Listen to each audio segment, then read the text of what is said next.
Varicose veins తో బాధపడుతున్నారా? భారతదేశంలోనే బెస్ట్ ట్రీట్మెంట్ అందించే ఏకైక హాస్పిటల్ ఎవిస్. నమస్తే, వెల్కమ్ టు సుమన్ టీవీ. ప్రస్తుతం మనతో పాటు దివ్య విశ్వశక్తి పరివార ప్రచారకులు ఓం స్వరూప్ గురువు గారు ఉన్నారు. వీరితో కొన్ని విషయాల గురించి మనం ఈరోజు చర్చిద్దాం. నమస్కారం గురుగారు. శుభమస్తు తల్లి.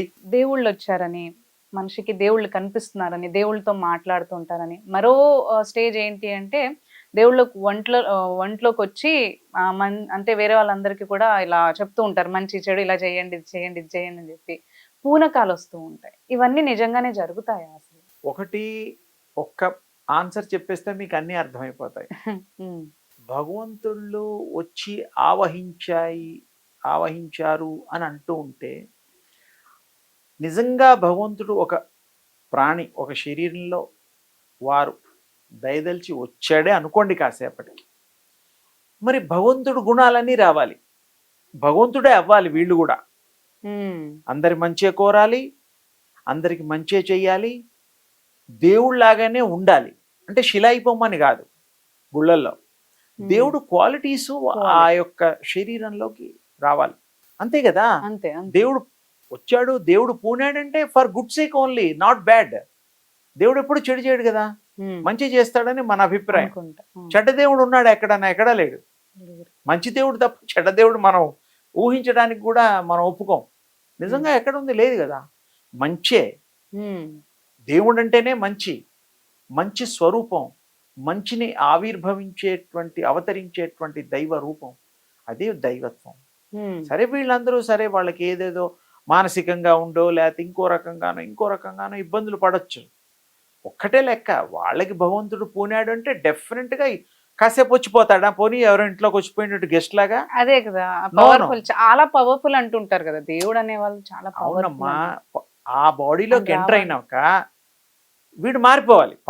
పాతగా ఉండే ఏవైతే ఈయన బుద్ధులు, ఈయన అలవాట్లు, ఈయన చేంజ్ అయ్యాలి, దేవుడైపోవాలి. నా లెక్క ప్రకారం దేవుడైన తర్వాత బ్రహ్మాండం అన్ని మంచిగా. ఇంకా ఆయనకి గుడి కట్టకపోయినా మనం దేవుడు గారు అనాల్సిందే. వేరే ఏముంటుంది? ఉండదు కదా. అందుకని మనం పోనడాలు అవి ఇవి అది అంత తృప్తికరమైనటువంటి జవాబు కాదు. దేవుడు పూనాడంటే దేవుడు వచ్చాడంటే లెక్క. ఎంత పుణ్యం చేసుకుంటే ఆయన రావాలి. ఈయన కూడా మంచి దుర్మార్గుడికి ఇంకో రకరకాల అలవాట్లు ఉన్న వాళ్ళు కూడా దేవుడు వచ్చాడు, దేవుడు సిగాలు వాళ్ళు వాళ్ళని నేను నిందించడం లేదు. వాళ్ళు భగవత్ స్వరూపులుగా ఉంటే చాలా సంతోషం. భగవంతుడు చేసే పనులని వాళ్ళు క్రియలు చేసే సంతోషం, రోగాలు తగ్గిస్తే సంతోషం, డబ్బులు లేని వాడికి డబ్బులు వచ్చే మార్గం చెప్తే సంతోషం, చదువు లేని వాడికి చదువుపిస్తే సంతోషం, ఆరోగ్యం ఇస్తే సంతోషం, ఐశ్వర్యం ఇస్తే సంతోషం, పరీక్షలు పాస్ అయ్యేటట్టుగా మంచి జ్ఞానం, బుద్ధి, కాన్సన్ట్రేషన్ ఇస్తే సంతోషం. దేవుడు ఇవే కదా ఇస్తాడు, ఆ మంచి కర్మలు చేసే సంతోషం. అందుకని భగవంతుడు ఎప్పుడు ఆయన సర్వత్రా శుభకరుడు, శుభంకరుడు. మరి ఇలాంటివన్నీ ఎందుకు వస్తున్నాయి? అది మానసికమైనటువంటి కొన్ని ఇబ్బందులు ఉంటాయి. దానివల్ల కొన్ని బ్యాడ్ స్పిరిట్స్ అని కూడా కొంతమంది చెప్తూ ఉంటారు. ఆ స్పిరిట్స్ని కూడా కంట్రోల్ చేస్తూ, స్పిరిట్స్ని కూడా వాళ్ళు బాగు చేసేవాళ్ళు కూడా కొంతమంది ఉన్నారు. మరి వాళ్ళకి ఆ శక్తులు ఉన్నాయేమో, చేస్తారు. అలా చేస్తున్నారని అంటే చేయడానికి అవకాశం కూడా ఉంది వాళ్ళకి. ఆ శక్తి ఉంటే, శక్తి ఉండాలి కదా. మరి ఒక మనిషిని మార్చాలి, ఒక బరువును మొయ్యాలి అంటే శక్తి ఉండాలి. ఉన్నదేమో మనకు తెలియదు కదా. అంటే ఇప్పుడు ఇలా పూనుతున్నారు అని చెప్తున్నారు కూడా, దేవుడు వాళ్ళు తప్పు చెప్తున్నట్టేనా? నిజంగా వాళ్ళకి దేవుడు పూనితే మాత్రం దేవుడు కావాలి. నా భాష దేవుడు అయిపోవాలి అతను, అంతే, కంప్లీట్ గా మారిపోవాలి దేవుడిలాగా అంటారు. అంతే కదా. మంచి కోరాలి, మంచి ఇవ్వాలి, మంచే వారు చేయాలి, మంచిని చూపించాలి, మంచిని ప్రసాదించాలి. అంటే నాకు తెలిసిన కాస్తపాటి అనుభవంతో అదృష్టవంతులు దేవుడు పూనితే, నిజమైన దేవుడు పూనితే అదృష్టవంతులే. మరి అంతకంటే గొప్ప అదృష్టం మన మీద దేవుడు వచ్చేసి మనలో ఆయన ఎంటర్ అయితే. ఇలా చెప్తున్నారు, అలా చెప్తున్నారు అని దేవుడితో మాట్లాడుతూ ఉంటారు. అది ఎంతవరకు? మరి అది దేవుడితో మాట్లాడినా కూడా దేవుడు మంచిగా చెప్తాడు కదా. పోనీ అలా కూడా అనుకుందాం, నువ్వు మంచి చేయరా అబ్బాయినే చెప్తాడు, చెడు చేయమని చెప్తాడా దేవుడు? లేదు. పైగా దేవుడు మీకు ఆయన డబ్బులు దాచుకున్నాడు, ఆ నిధి ఏమైనా చూపిస్తాడా? చూపించాడు. నీకు ప్రాప్తం ఉండి పోయిన జన్మలో దాచుకుంది ఏమైనా చూపిస్తాడేమో తెలియదు మరి.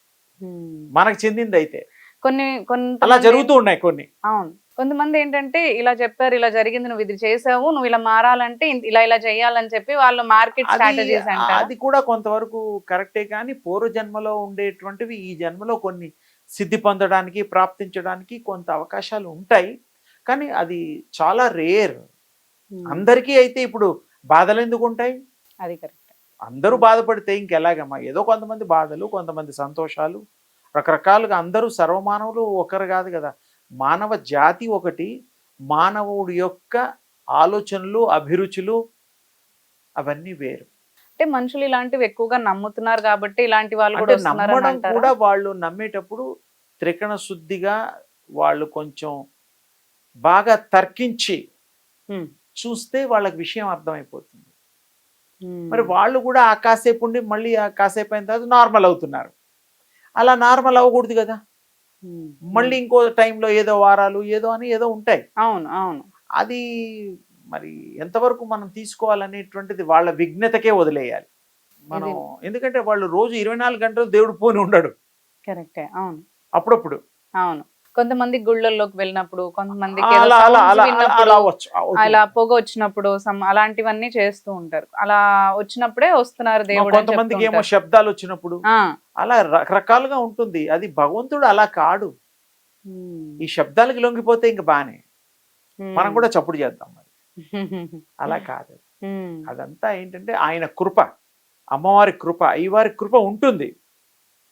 ఒక్కటే సింపుల్ గా మనుషుల మీద వచ్చినప్పుడు మనిషి మారతాడు, దైవ స్వరూపుడు అవుతాడు. దేవుడు వస్తే ఇంకా మారలేదంటే ఇంకా అదంతా తప్పే, దేవుడు కానట్టేగా. అంతే. మళ్ళీ నేను మీరు డిస్కషనే లేదు.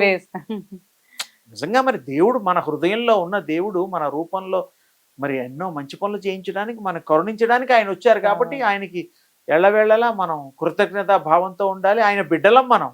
ఆయన బిడ్డకి న్యాయమే చేస్తాడు కదా. అంటే తేలిగ్గా చెప్పాను నేను. ధన్యవాదాలు. అమ్మ శుభం తల్లి.